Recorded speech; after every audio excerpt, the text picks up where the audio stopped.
Bwana Yesu asifiwe. Mimi ni evangeliste kichaa cha Mungu Neema. Ninayo somo fupi ambayo nitawazungumzia siku ya leo, ambayo inayosema kwamba achilia kinachokuumiza moyo. Na hii tutaikuta kwenye kitabu cha Samueli wa kwanza, sura yake ya kwanza mstari wa 10 hadi 15. Na hapa tuko na mtumishi wa Mungu ambaye anaitwa John, ndiye atakayetusomea maandiko haya. Karibu mtumishi wa Mungu. Naye mwanamke alikuwa na uchungu rohoni mwake, akaomba kwa Bwana na kulia sana na machozi. Akaahidi kwa kiapo, akasema, Bwana wa majeshi, kama kweli utaangalia huzuni ya kijakazi wako na kunikumbuka, wala hautasahau kijakazi wako, lakini utampa kijakazi wako mtoto mwanamume, basi nitamtoa kwa Bwana siku zote za maisha yake, wala wembe hautapita kwa kichwa chake. Na ilikuwa wakati alipoendelea kuomba mbele ya Bwana, Eli akaangalia kinywa chake, naye Hana alikuwa akisema moyoni mwake, midomo yake tu kutikisika, lakini sauti yake haikusikiwa.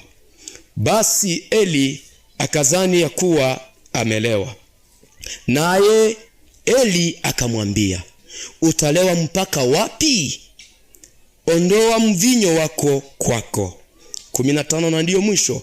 Hana akajibu akamwambia, sivyo bwana wangu, mimi mwanamke mwenye roho ya huzuni, sikunywa mvinyo wala kileo cha nguvu, lakini nimemwanga roho yangu mbele ya Bwana. Ni neno la Bwana. Unasikia kama maneno ya Mungu inasema juu ya habari za mwanamke huyu. Huyu mwanamke alikuwa na mali, alikuwa na mume, lakini kulikuwa kitu kilichomsumbua ndani ya roho yake. Na hiki alipoona kwamba mume wake haiko kapable ya kumsaidia, akaona marafiki hawako kapable ya kumsaidia, akazunguka huku na huku, akaona kama hakuna mtu anaweza kumsaidia. Akaamua ndani ya moyo wake, akasema, hiki kinachonisumbua moyoni, ni nani ninaweza kukipatia? Ni nani ninaweza kukipelekea? Akaamua kukibeba kwa Mwokozi Yesu. Akaamua kusema, ni heri nijenge madhabahu, ni heri niingie hekaluni niombe Mungu. Na aliposimama kaomba Mungu, akaambia Mungu, mimi mjakazi wako mdogo, niko mbele zako siku ya leo. Kwa sababu ndani ya roho yake aliona kwamba hana mtu yeyote wa kumsaidia. Na wakati alipoona hivi, akasema, ni kwa Mungu tu ndio ninapaswa nibebe haya. Aliposimama hivyo, akashuka ndani ya miguu ya Kristo, akaingia ndani ya hekalu na zaka zake akapeleka. Alipokwenda hekaluni, sababu mwanadamu ni mwanadamu, Eli mtumishi wa Mungu alipokuja, yeye akafikiria amelewa. Lakini ndugu mpendwa, nataka nikwambie nini? Kile kinachokusumbua, mume wako haiko kapabla ya kukusaidia. Rafiki zako wenyewe uko na wazia atakusaidia, haiko ndio mwenye atakusaidia. Hata yule unayemfikiria hata kusaidia, atakaye kusaidia ni Mungu. Na kile kinachokusumbua, usifikirie ulevi ukilewa leo aseme unatosha stress. Hapana, ujue kwamba utalewa leo, lakini kesho utarudia tena unalewa. Na wakati unalewa, ile tatizo itabaki tu ndani ya moyo na itakusumbua. Lakini huyu mama akasema, ni vema nipeleke kwa Yesu. Na alipofika kwa Yesu akasema, mimi mjakazi wako mdogo, ninaangamia, nione na macho yako ya huruma. Na alipotazama vile, Kristo Yesu akasema, ndipo pale yule mtumishi wa Mungu alikuja. Aliposema, akamuuliza, sasa mwanamke huyu utaacha kulewa mpaka lini? Na wakati alipoona vile akasema, mimi mjakazi wako silewi, lakini ninacho kile ambacho kinachonisumbua ndani ya moyo.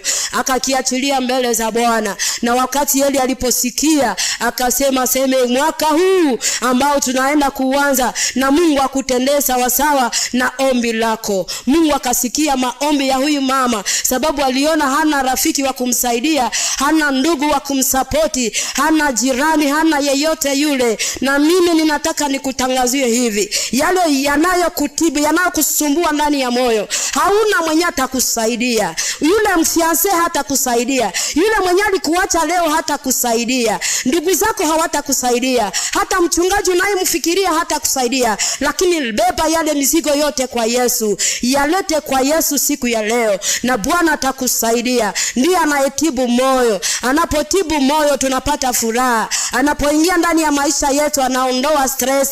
Anapokuja ndani ya maisha yetu anaondoa maisha ya giza, anaondoa yale maisha ya fujo yenyewe iko na kutesa siku ya leo. Ndio maana ninakutangazia siku ya leo, achilia kinachokusumbua.